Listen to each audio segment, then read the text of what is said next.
Minister గారు ఉన్నారు, ఆయన కూడా చదువుకున్నాడు, బాగా మంత్రి అయ్యాడు. ఇప్పుడు తల్లికి వందనం ఇచ్చాడా? ఇది ఒక ప్రభుత్వ విధానమేనా కాదా?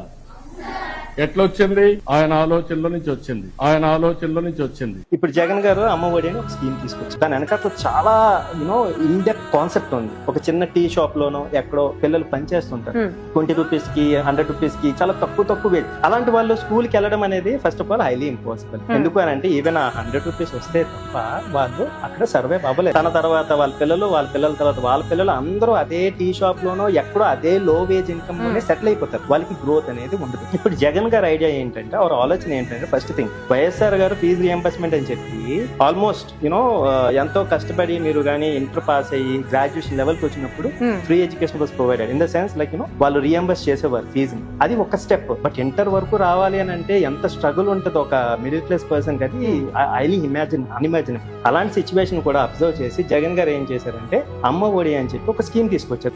నా 3648 కిలోమీటర్లు సాగిన నా పాదయాత్రను ఆ ప్రతి తల్లి కష్టాన్ని చూశాను.